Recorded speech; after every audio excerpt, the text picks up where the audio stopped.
Are we on the feed now? The other window. Oh, there it is. There it is. There was their live stream feed. Boom.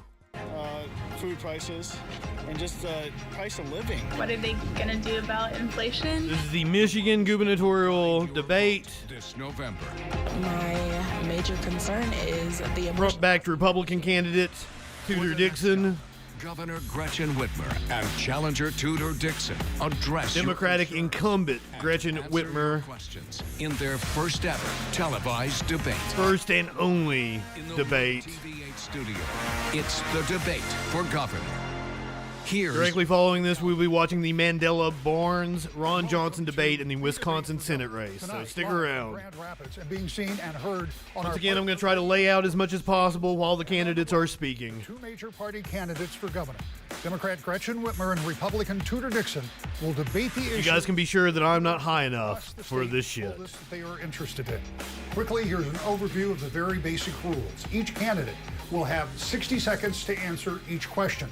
An automatic 30 seconds. We are going to do a quick rundown of the news following the two debates. Response. After that, we move on to the next question for the next hour. The candidates' campaigns participated in a virtual drawing recently that has Governor Gretchen Whitmer giving the first 90-second opening statement. Governor, thank you for being here, and please begin. Great. Thank you, Rick, and thank you, Wood TV, for hosting us. You know, I grew up in this community about 10 miles from here. I grew up in a household that was bipartisan, and we had very different perspectives, but we shared values. And that's how I know. When we stay focused on what really matters, it's a lot easier to see we all want the same things. Great schools, good jobs, safe roads, and communities. As governor, I've signed over 900 bills, every one of them bipartisan. I will work with anyone who's serious about solving problems. And that's how we made the biggest Wood investment TV. in state history. You live public in education. sexual anarchy? It's how we put 170,000 Michiganders on paths to higher education and skills, tuition free. It's how we secured the future of the auto industry is built here in Michigan. We also paid down $14 billion of state debt, amassed a record rainy day fund, and not only did we not raise taxes, we cut taxes for small business. I think tonight you're going to hear a lot of divisive rhetoric and a focus on the past from my opponent. Here's what separates us. I still believe there is more that unites us than divides us. I believe in our democracy. I believe in decency, and that's what I'm going to focus on tonight and every minute I'm governor of this great state. Let's work together and build a better future for our kids. Mrs. Dixon, welcome to the debate. Thank you for being here. Your 90-second opening What up, statement. Tudor? Good evening, Michigan. I'm excited to be here because for many of you, it's the first time you're hearing from me directly. I want to tell you a little bit about myself. I'm a mom, I'm a wife, I'm a cancer survivor, and I'm a worker. I used to work many hours on the shop floor of a steel foundry, and I've owned a small business that was crushed by lockdowns in this state, like many of you. I also know what it is to have my children locked out of school and then have to try to get them back on track. I know how important it is to have safe communities so that we don't have to worry about our kids going out to play outside. And I'm running for governor because, quite frankly, Gretchen Whitmer has let us down. The last 4 years have been disappointing at best. Everything is more expensive, our communities are less safe, our job creators struggle to create jobs, and many are saying they think the American dream in the state of Michigan is dead. Our schools are getting worse, and our roads haven't been fixed. I'm sure you remember the promises that this governor made 4 years ago right here on this stage. She's going to try to attack me tonight to distract from her broken promises, her record of broken promises. But I'm going to focus on the future. I'm going to talk about how to make Michigan freer and more prosperous. We're going to forge a family-friendly future. Candidates both, thank you very Austin, much. Mandy, We'll good move on to the evening. First question, and it is sensitive, it's deeply personal, and it's very topical, and it's not surprising. Talking that about abortion? One of the most often question asked from our viewers was about abortion.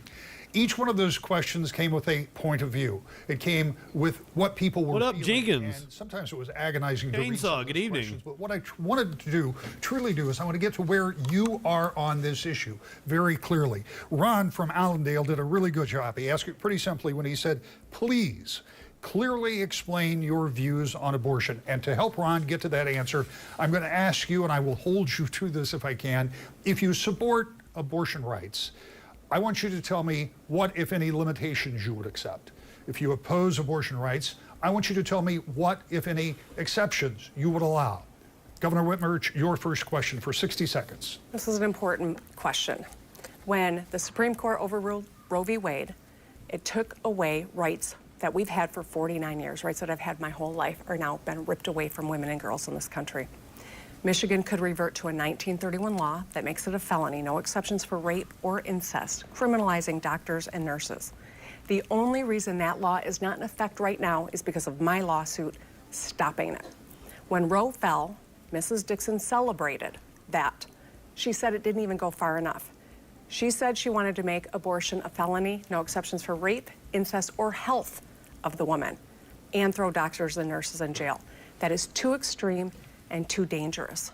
We know that our fundamental rights are very much at risk right now. I am fighting to protect our right to choose. My lawsuit would have kept the law as it is. Our legislature wouldn't take action, and so now we have a ballot initiative to vote on. I will be voting yes. Governor, thank you. I hope in your rebuttal you will answer that question about any limitations. Mrs. Dixon, I want to know if you oppose abortion rights, what exceptions would you make? Yes, in her first answer, she's already being dishonest. This is obviously going to be a theme for the night. I've never said that I wanted to criminalize people. I've never said I wanted this to be a felony. She just is completely making that up. My position on abortion is clear. I am pro-life with exceptions for life of the mother.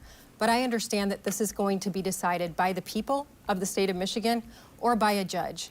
As the governor's already stated, a judge has already ruled in this case. Please understand that the governor doesn't have the choice to go around a judge or a constitutional amendment. She will lie to you tonight and tell you that the governor can do something about a constitutional amendment.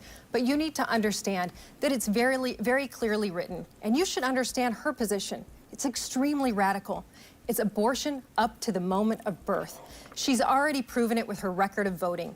She voted no on a ban on partial birth abortion. That's how radical Gretchen Whitmer is on abortion, and she'll continue lying to you now. Governor, I'd like for you to define your position on abortion. Mrs. Dixon is either woefully underinformed about the office she's running for, or she's lying to you. It's that simple. A governor will absolutely impact these rights. In fact, the only right abortion is still accessible in Michigan is because of my action. This is a candidate who said a 14-year-old child raped by a family member is a perfect example of why we shouldn't have abortion rights. I've been fighting to maintain the law as it is. That's what I support, Rick. Here's the fact of the matter. To protect our rights, we cannot trust Ms. Dixon. Are there any limitations, Governor?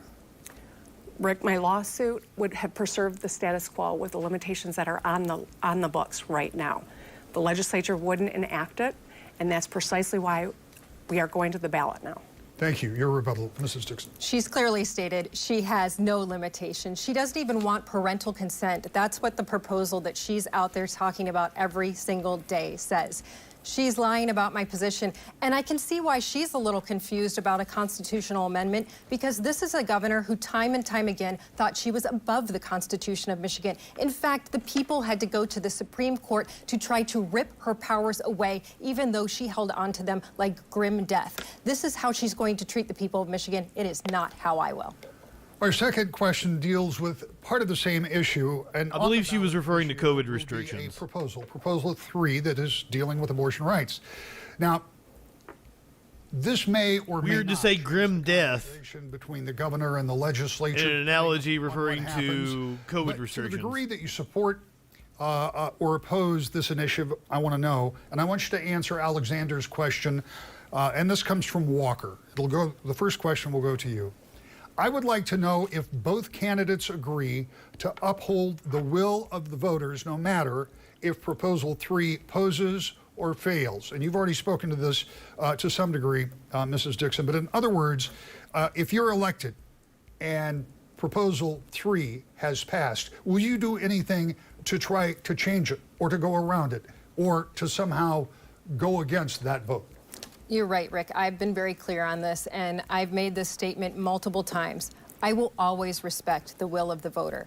I don't believe that there are laws that I'm above. Unlike the governor here who said on multiple occasions, if there's a law out there that I don't agree with, I think I should be able to go around it. And Dana Nessel, who has also decided to go around laws. I don't believe in that. I believe in our Constitution, and I believe in the people's right to decide. Do you hear the moderator go, Governor, if you're elected governor and Proposal 3 fails, will you then look for other legislative solutions, or will you accept that as follow-up. the will of the people?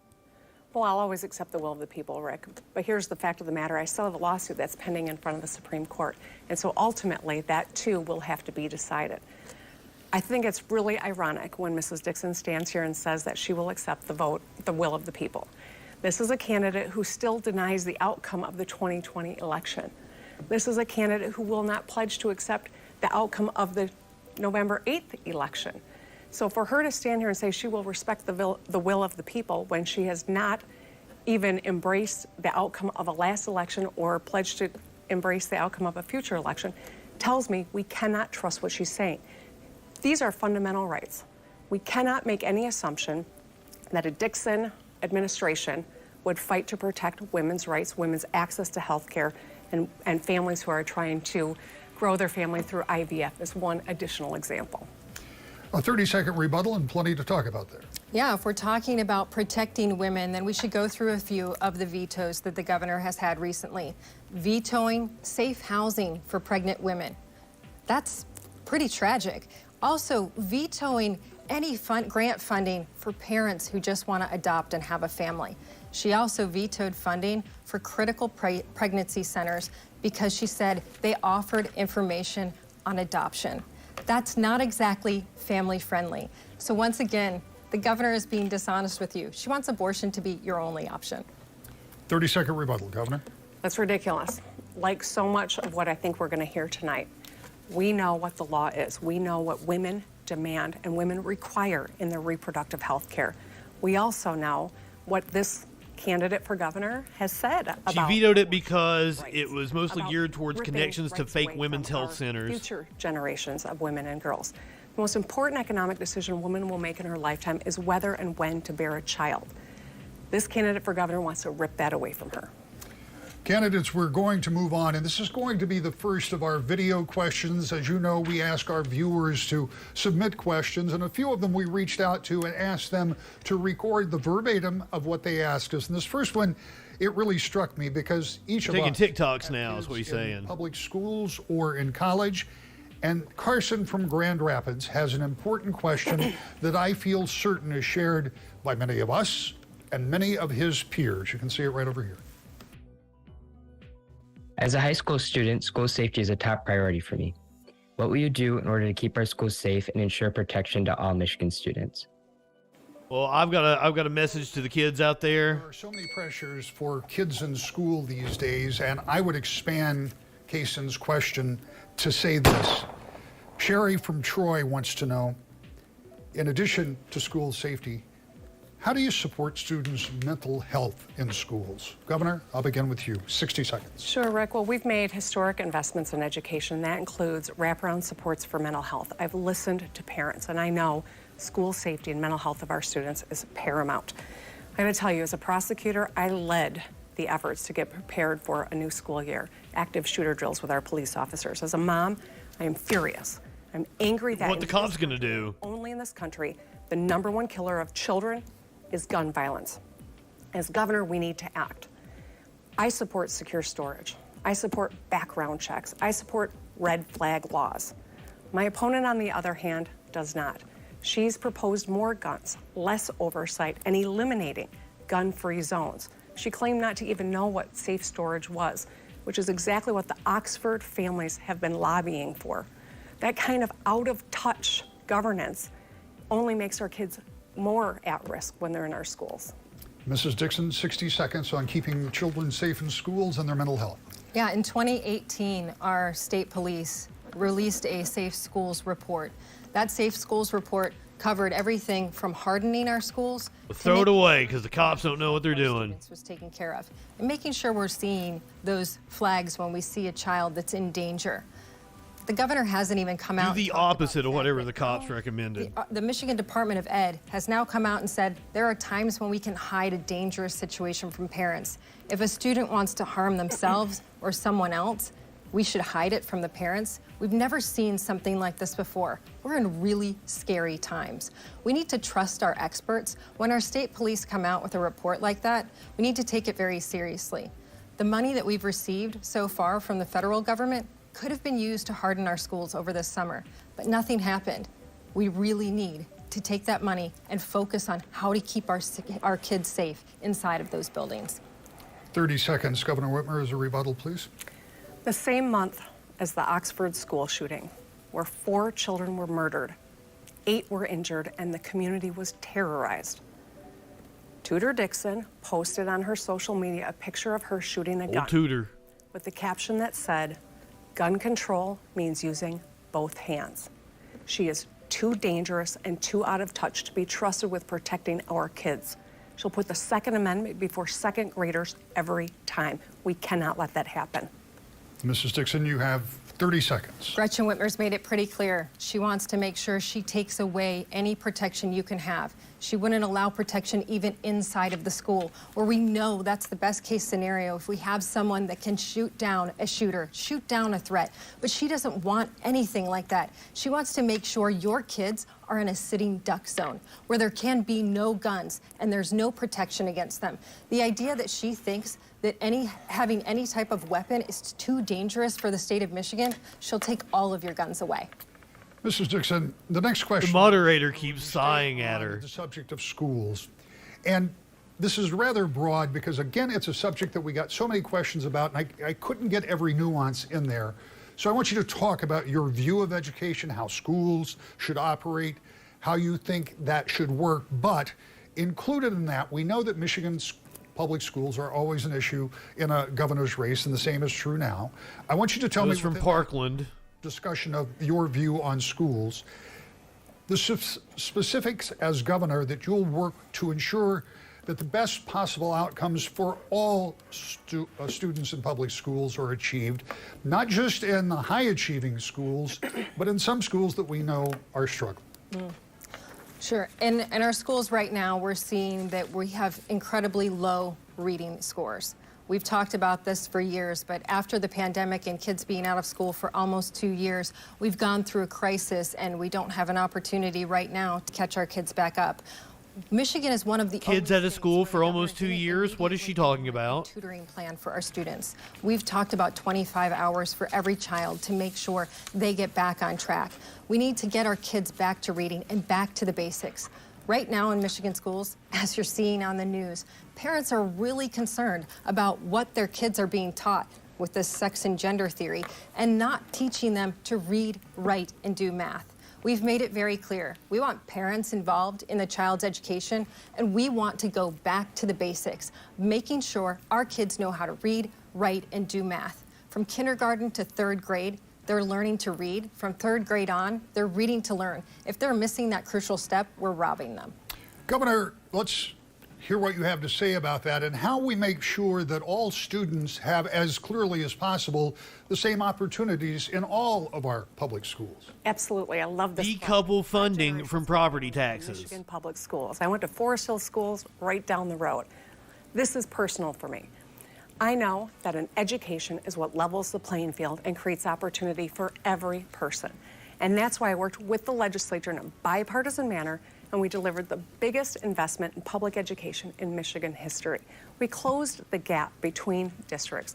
We ensured that we've got wraparound supports, whether it comes to mental health supports or tripling the number of literacy coaches.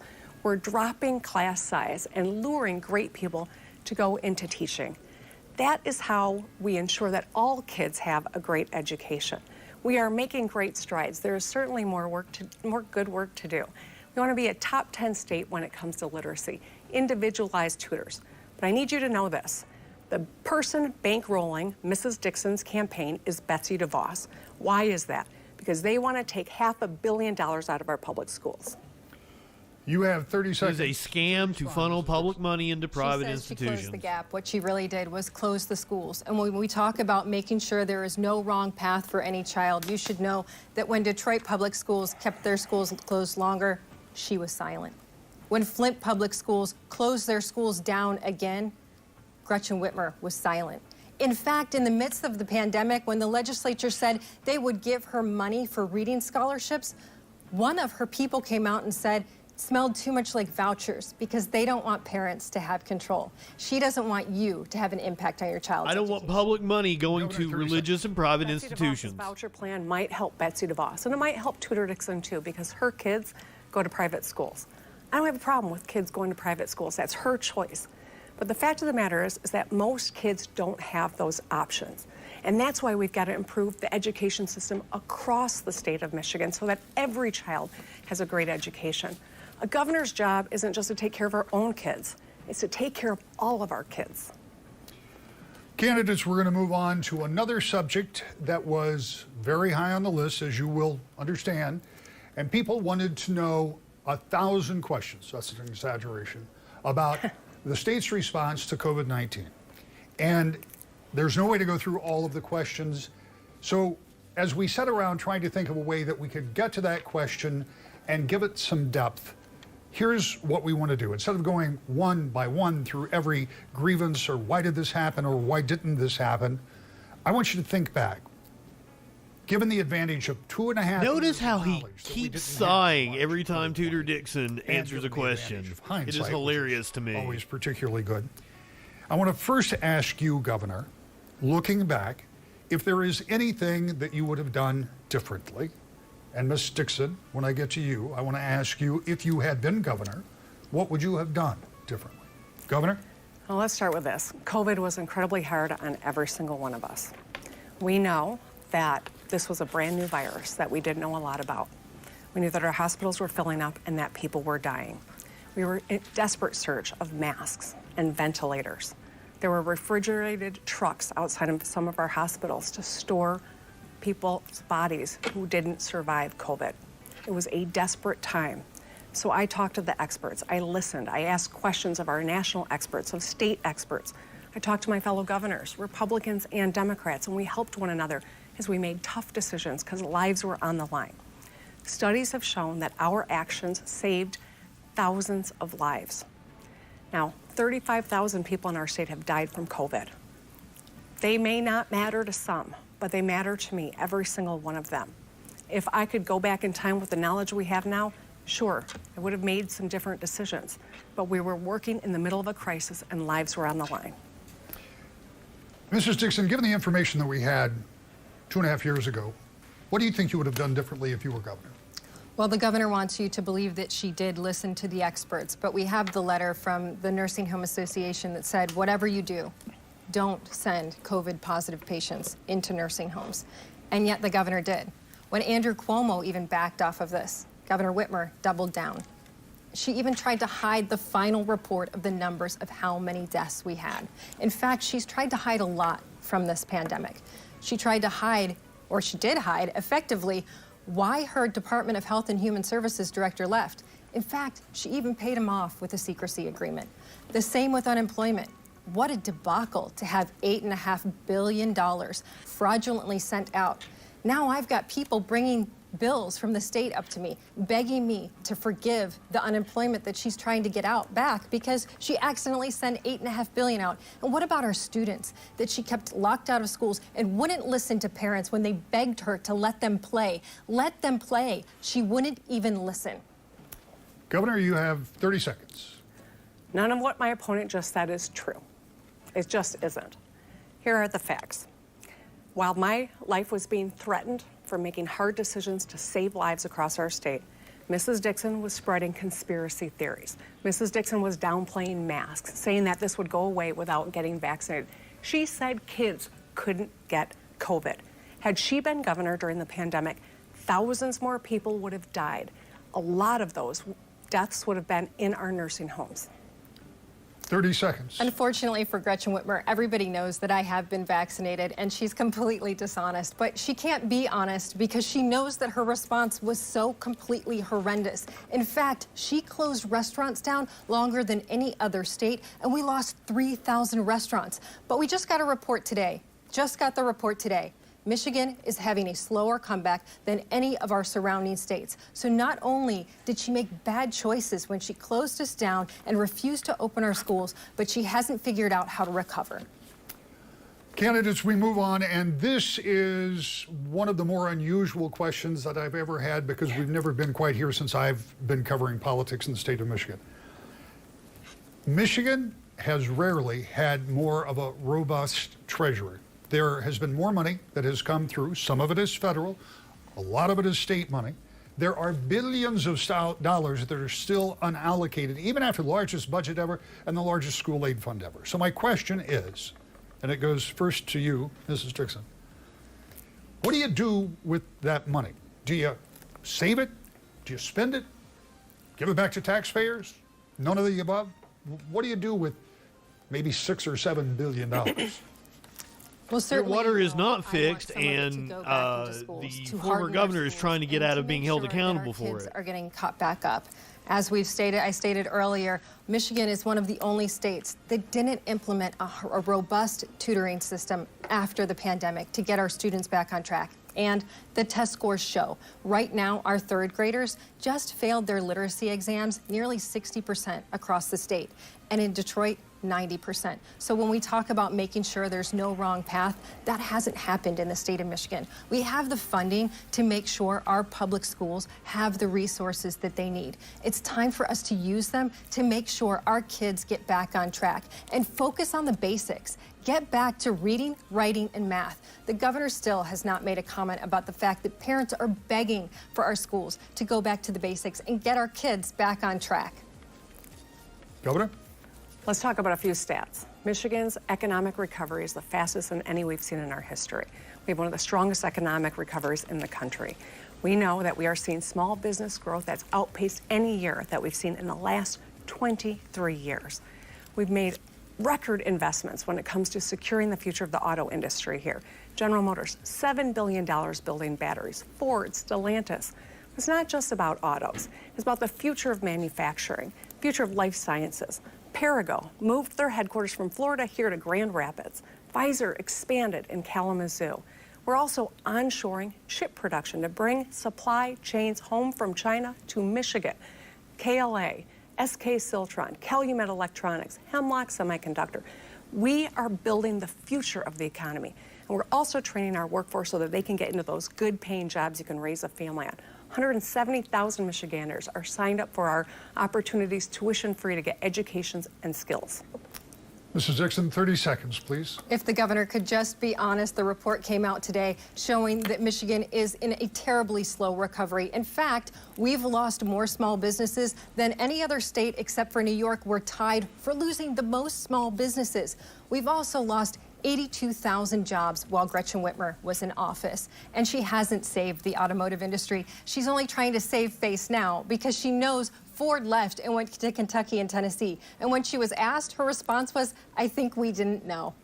Governor? That's ridiculous. Listen, we are top 10 state for new business. We are the #1 state in the nation for clean energy job growth. We have put our fiscal house in order. My opponent is proposing a $12 billion cut to our budget. She likes to say she has business in the steel industry. But in a time when that industry had record profits, her company didn't pay the gas bill, didn't pay the trash bill, didn't pay their employees, and got sued dozens of times by other businesses they didn't pay either.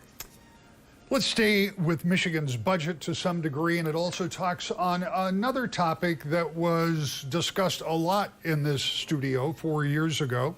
And we'll go to you, Governor, first with this. There has been more money put back into Michigan's budget for roads. Some of that came from bonding you did early on. Some of it's coming from the infrastructure package. But here's the problem. Michigan roads, all roads, but Michigan roads always need to be fixed. It's a perpetual type of thing. And I thought John from Muskegon came up with a great question because he worries about this. He says, with the current push towards electric vehicles, Are the gas taxes going to be raised even more to pay for road repairs since the EVs aren't paying for gas tax? My question is, are we going to need a new revenue stream and maybe even a new distribution formula for Excellent funding question. roads going forward? John is brilliant. He's making an observation that is really smart, and I appreciate that. You know, we listened to people as I got all across the state of Michigan when I first ran for governor. And we know that when you've got to replace the rims on your car, it's money out of rent or childcare. This is a fundamental for Michigan families. And so we've already rebuilt 13,000 lane miles, 900 bridges. There are orange cones and barrels all over the state because we are fixing the dam roads and moving dirt. But you don't overcome decades of disinvestment in 4 years. It is going to be an ongoing need. The $4.8 billion that I worked with in a bipartisan way with the legislature to get done will help us do more when it comes to fixing our roads, rebuilding our bridges, fixing water infrastructure that brings water into our homes. The Biden administration sent us billions with the Infrastructure and Jobs Act. I'm grateful for that. That will help. But as we think about the transition that's happening in our auto industry, our solution for roads is going to have to transition as well. Mrs. Dixon, it's going to be a question the next governor is going to have to deal with. Yeah, I'm sure this question was asked because 4 years ago on this stage, the governor was asked if she would raise taxes to pay for the roads that she said she was going to fix, which we now know her own roads commission says are in worse shape than when she took office. In fact, she said no, she wasn't going to raise the taxes. That was ridiculous. It was nonsense. You've heard those words come out of her mouth a few times tonight as well. Just remember that when she was saying those words 4 years ago, then one of her first acts when she got into office was to try to raise your gas taxes by 45 cents. In fact, when she says she's worked in a bipartisan manner, she's actually vetoed road funding in the past because she didn't get her way on 45-cent gas tax. You're right, we will have to figure out a way to fund the roads. It's going to take public-private partnership in the future, but it's going to be a ways out because the entire country is not going to go to EV vehicles overnight. Governor, 30 seconds to respond. I think the evidence is all across the state, despite what Mrs. Dixon's commercials say. We are fixing the dam roads. We are moving dirt. We are using the right mix and materials, and they are built to last. But you don't overcome decades of disinvestment overnight. We recognize that there is a lot of good work to do. When you see those orange barrels, see that as a sign of progress, and remember to please slow down. There are hardworking men and women on the side of the road risking their lives to rebuild infrastructure to power our economy and keep our families safe. 30 seconds.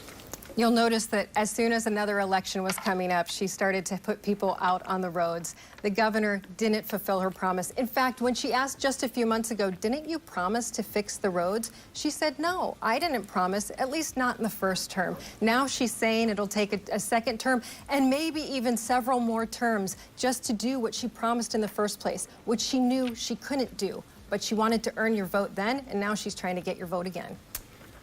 Mrs. Dixon, I want to turn to crime and policing. I, again, was surprised by the number of questions that we got about this. And I looked up a few statistics, and there are some that support the idea. This is from 2019 to 2021, the last year that numbers are available, and it comes from the incident crime reporting from the Michigan State Police. And they show that there are some violent crimes that are on the rise, but in fairness, robbery, rape, and most property crimes, other than auto theft, are on decline. However, as governor, how can you promote a reduction in crime? And what is your view on the question from a viewer in Grand Rapids who says, and by the way, this has been thrown around in this campaign, so I thought it was appropriate.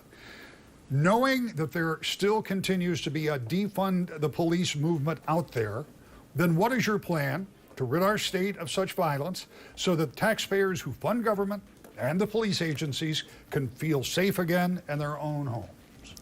Yeah, this is such an important question because we know the governor came out and said that she supports the spirit of defund the police. In fact, we know that when we were all locked down, she went out and marched with folks who held up signs that said defund the police.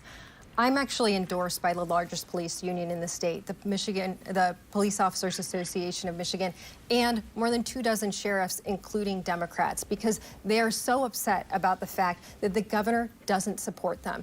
My plan will put $1 billion new into policing to make sure they know they're supported, but also to recruit and retain new police officers. It's so challenging to bring police officers to a state where the chief executive officer has supported defund the police.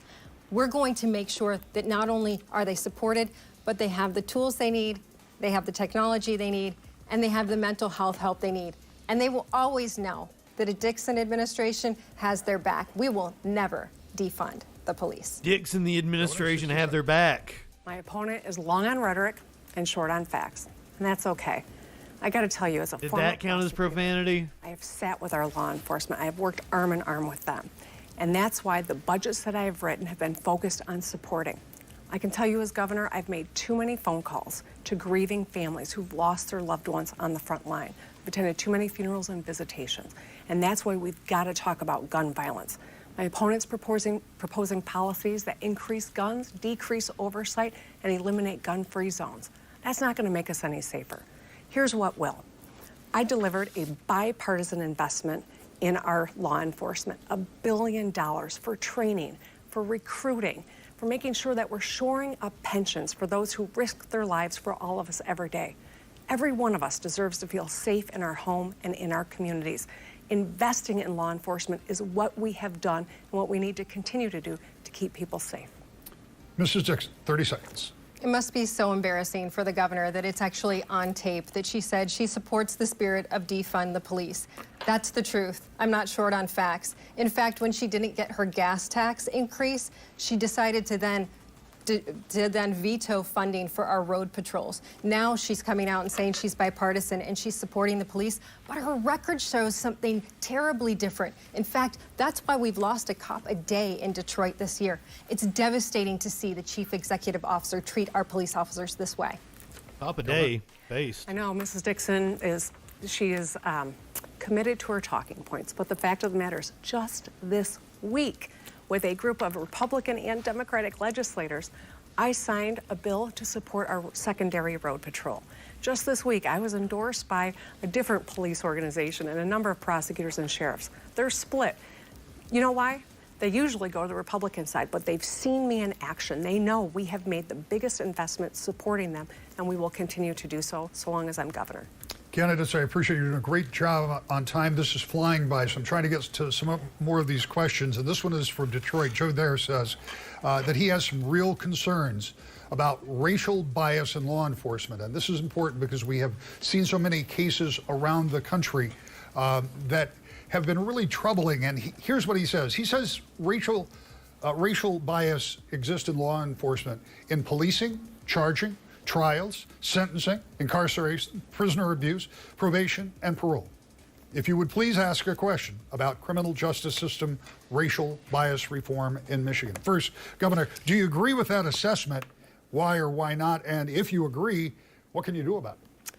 Well, I think that we know there is always work to do to make sure that people who are policing communities are safe, they are supported, but they are also trained and that they are working with the community. That's something that's really important. I gotta tell you, one of the most joyful things I've attended over the last few years was an expungement fair in Flint with the sheriff and the prosecutor working with our Attorney General and Secretary of State to help people who've already served their time, who simply want a job and a fresh start to get back on that effort. That came about because of the work that our Lieutenant Governor has done with regard to improving our criminal justice system. There is more work to do. There is training. We ask too much of our law enforcement officers. We need to support them with mental health experts so that when they are in communities, everyone goes home at the end of the day. Yeah, I don't think asking them not to Dixon, shoot do you agree with mentally the ill assessment, people is in too that much to question? ask. And if you do, what do you do about it? We need to always make sure that our police officers have the training that they need and the support that they need. What we're seeing in the state of Michigan is many of the communities that used to have police officers rise up out of them, and then they would become police officers in their own community, which is so important and so valuable to our local communities. They've stopped doing that because of this rhetoric of defund the police that you've heard across the country, because people have demonized our police officers and made this a career that people don't feel comfortable in anymore. In fact, our own governor marching with the people who are out there saying the police are bad, have helped move this narrative along. The police are bad. It's hard for our police officers and it's hard for our community. I think not only do we need training in our police departments, but we also need to bring our police officers into our schools to make sure our young kids feel comfortable around our police officers. Governor, that's a bad reason, or that's a bad One of the important policy for a jobs lot of of the reasons. Is to keep her cool and to be a healer in chief. What Mrs. Dixon is referring to was a clergy-led moment of healing. We had police represented as well. It was an important community moment. What won't heal the divide is someone who makes a rush to judgment, like Mrs. Dixon did when the altercation and death of Patrick Leoya happened here in Grand Rapids. That won't fix problems. We need to support good cops. We got to make sure communities are safe. We can and must do both. Mrs. Dixon? As I've traveled around this state, I've had police officers tell me time and time again, too often, Governor Whitmer criminalizes the police and glorifies the criminal. She comes out on the side of the person who's trying to harm our cop. She is someone who does rush to judgment. This is a real problem when you have your police officers out there in the line of duty in danger every single day. She's right. I'm going to support our police officers. I will always have their back. I will always make sure that they know they are safe in this state. Yes, to be honest, like right along with the old adage about different races looking alike, I can barely tell these two women apart. Guns that involve guns, and the question arises: how do you keep guns out of the hands of people that would do bad things with them?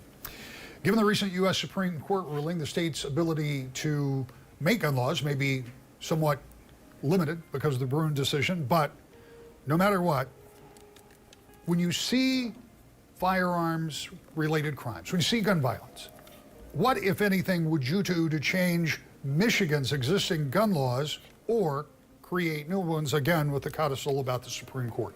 60 seconds. One of the biggest problems that we have in the state of Michigan is that we're letting people out too easily. People commit gun crimes and then they're back out on the street.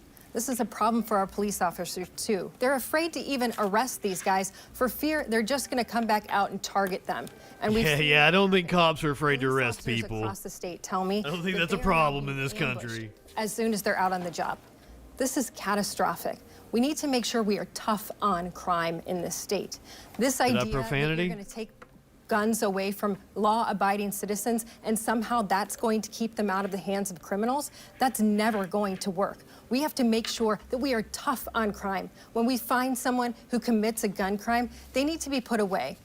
This administration is trying to hide prison numbers from you. They're saying that the prisons are empty, that we don't have a crime problem. Our sheriffs across the state have told me they're hiding them in our jails and giving them lesser violations and then letting them back out on the streets. That's catastrophic. Governor? I'm a little confounded by what she just said. I don't know. I think we all are. I'll say this. As a former prosecutor, I take public safety very seriously. As a mom, I'm furious that in our country, guns are the #1 killer of our children. As a governor, I know we can and must act. I support secure storage. I support background checks. I support red flag laws. This is how we keep our communities safer. This is how we keep our kids safer when they're in school. My opponent supports constitutional carry, which means more guns, less oversight, less training. She wants to eliminate gun-free zones like at our schools. The work we have done has helped improve safety. There is more good work to do without question. But here's what we've done. With Operation Safe Neighborhoods, we've got parole sweeps. We're getting illegal guns off the streets. We're working with local police departments, and we will continue to do so and take any action we can to make our communities safer. Mrs. Dixon, 30 seconds. I don't think it can be any clearer. The governor's made her statement.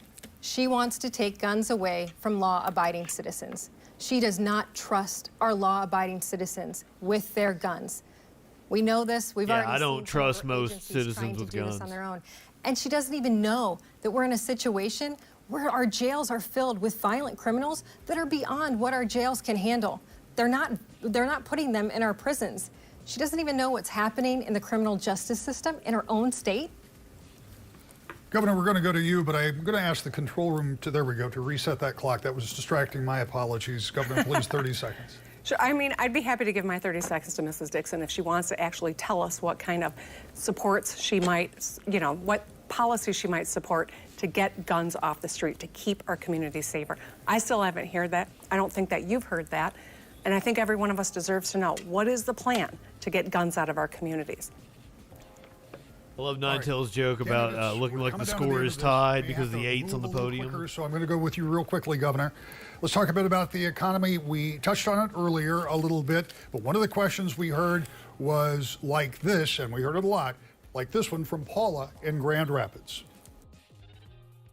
I want to know, what are the candidates going to do with the high inflation if they're elected? Paula, I appreciate the question, but I will... Every other debate we've watched has either started with immigration or inflation. This is the first one to start with abortion. But it is two women debating, so... You might be able to do. Jane in Caledonia says, what's your position on removing the taxes and retirement pensions? This is a very hot topic, especially with... Also, Hydra, good evening. I didn't get to say hey to you earlier. Says, I'm considering moving out of Michigan because of this. And Charles... I made it my 10 minutes.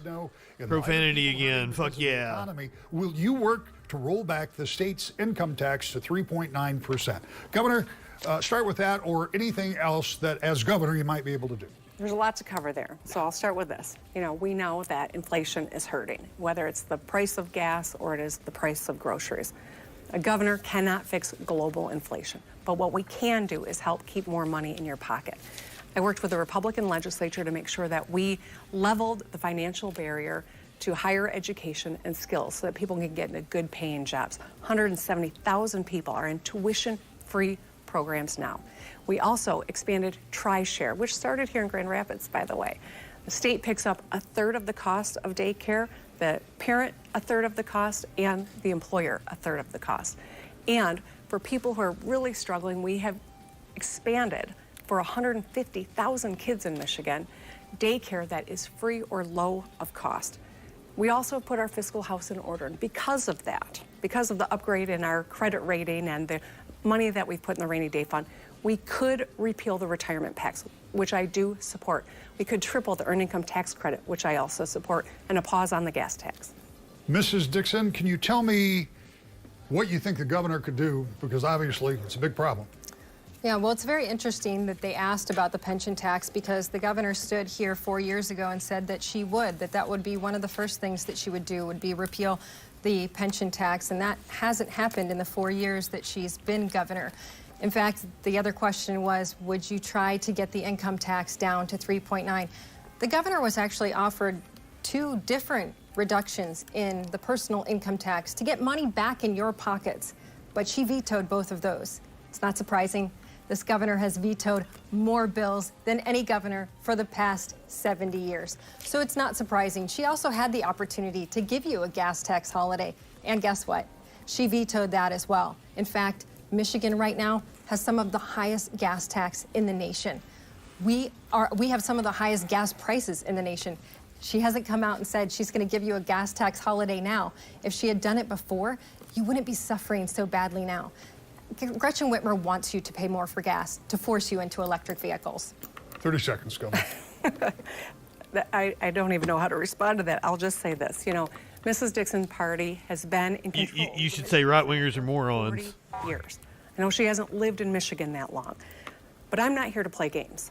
When the legislature sends me a bill and tells you they've cut your taxes, but they know secretly none of it even goes into effect until 2023, I don't play those games. I veto those games. You deserve honesty. You deserve solutions. You deserve leaders who can work together and deliver for you and your family. That's what we've been doing. When we talk about inflation, you should ask the governor where she stands on line 5 and your gas prices, because she has made it very clear that she wants to shut down line 5 and will do anything to do so. Even though Joe Biden says no, she's still trying to shut down line 5 today. Line 5 would raise the cost to heat your home. It would raise the price to fly out of our Detroit airport in a time we need economic development, and it would raise the cost of gas for your car. But she doesn't care about money in your pocket. She likes the political benefit. Candidates, we've come to the final question in our debate. We will have enough time to complete it, but I need you to stay on time. 2019, the legislature passed, the governor signed reform of auto no-fault insurance. It came with a promise of lower premiums and choice in the coverage that you had. A $400 rebate from the Catastrophic Claims Association followed this spring. One of the consequences was a reduction in attendant care. That's for long-term health care for people who have been injured. Don't forget, we're going to be watching the Mandela Barnes-Ron Johnson debate on replay here in just about 10 minutes. $45, which had a real impact, obviously, on families that depended on those. And Heather in Spring Lake wants to ask this. I would like to know what each candidate is going to do about fixing the auto reform bill for the injured victims that were injured before the auto reform. My son was injured in 2014 and has been affected by the auto reform bill. Mrs. Dixon, 60 seconds, please. Well, as you said, there is a lawsuit in the courts right now, and we're seeing that they're saying that this was a contract that has to be upheld. And so that is very good news for the victims of this situation. But we probably need to talk to the legislature to see if we can go further. There's always bills where there's unintended consequences. We're losing a lot of our healthcare workers because of this. We have the opportunity to work with the legislature to see if there's something that we can do. The governor will tell you that she's the one that gave you those $400 checks. What she's not telling you is that she's also giving you the bill. You're gonna end up paying $48 back for every vehicle because this was too fast. She knew that these victims were looking for compensation, but she still gave this out to try to buy your vote. That's what she's doing at the end of this election. You don't like TikTok town hall, just wait until these debates start looking like Twitch debates. Party controls both chambers of our legislature. We worked together because Michigan had high auto rates. Consumers wanted options, and so that legislation gave them options. And because of it, they've been able to save some money. They got a rebate. Also, we've got more people who are driving who are insured now because they can actually afford some of the options. Now, for people who were injured before that law was signed, they have a vested interest, and I believe that they deserve the care that they need. And so I am eager to work with the legislature. The Republican leaders in the legislature haven't come to the table yet, but I'll be a willing partner when they're ready to do that. 30 seconds. This governor has proven time and time again that she actually won't come to the table. She keeps claiming to be bipartisan. I want to remind you that she has vetoed more bills than any governor in the last 70 years. So when she has sat up here and talked about her bipartisan willingness to work with people, do not be deceived. This is a woman who shut down the state and had to have her powers removed by the Supreme Court. Do not trust her with another 4 years to terrorize you. Governor, 30 seconds. Observable goat. There are so many wonderful things that are happening in Michigan. There are certainly some challenges ahead. I will continue to work with anyone who wants to solve problems, not just score political points with rhetoric, but actually come to the table with alternatives. I've heard a lot of complaining and grievance tonight. What I haven't heard is alternative solutions. That's what I'm always going to stay focused on, and I'll work with anyone who brings that attitude and wants to solve problems regardless of what side of the aisle they come from. Candidates, we have come to the end of the question part of our debate. I thank you all for addressing those issues and highlighting some differences between the two candidates. It's good. This is live with the Michigan gubernatorial debate. We're getting ready to watch a replay of the Mandela Barnes Ron Johnson debate. This election is a choice about our future, and I will always welcome honest dialogue. I think what you heard from my opponent tonight is divisive rhetoric to pit us against each other for her own political gain. I don't have time for that. I don't think you do either. These are serious times that require leaders who can solve problems and work together to make your life a little bit better right now.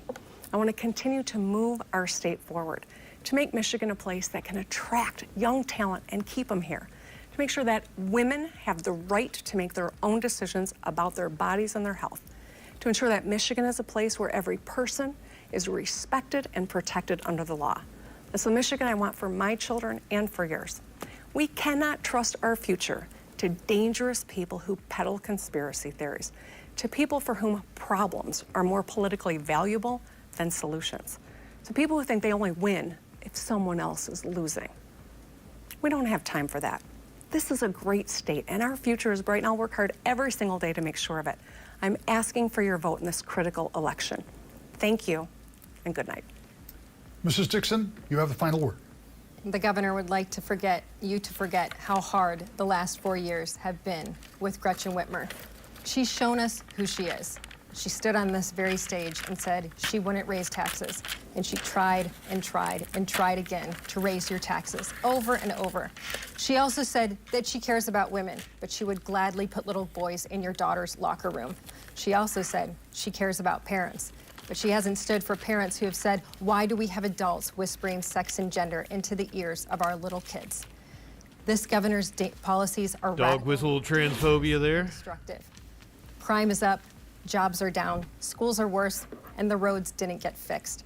That's what happens when you hire a radical career politician. You go in the wrong direction. Lansing needs common sense. We need to make sure we stop strangling our businesses and we help them to create jobs, we help them to increase salaries, and we help them to be prosperous. We need to tell our parents, we've got your back. We want you to have the final decision on what's happening in your child's education. And we need to make sure that cops, we hire more cops, and they know we have their back, and we're gonna get out of their way and let them do their job.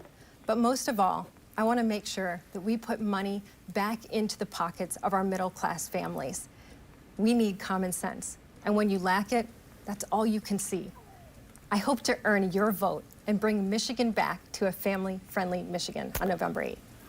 Candidates both, I thank you very much for being here. I'm going to take observable goat. It is because they look like kooks. In election years, one of the as a most conservative, it's getting harder and harder to not look like a kook. Candidates together for debates for a lot of reasons, and it's not because candidates don't want to debate, but it's a huge investment of time, and there are a number of considerations that you have to take for your own candidacy. For reasons on both of your sides, it might have been easier not to do this tonight. I get that. So I appreciate the fact that you personally agree, but moreover, in working with your campaigns, that you were willing to compromise and or set aside some of the problems that we might have had in putting this together. So my personal thanks to you. Like Carrie Lake and Katie Hobbs in your campaigns to work with. Arizona. Yeah, the 88. One of the important things it is Channel 8, Wood TV. For the past hour, there have been no commercials. This isn't about. We determined that the channel Wood TV kind of sounds like they live in sexual anarchy. You live in sexual anarchy? But it kind of seemed like they were appealing to white supremacists by having 88 on screen. For those of you who don't know, is HH. There are no more debates between Tudor Dixon and Gretchen Whitmer.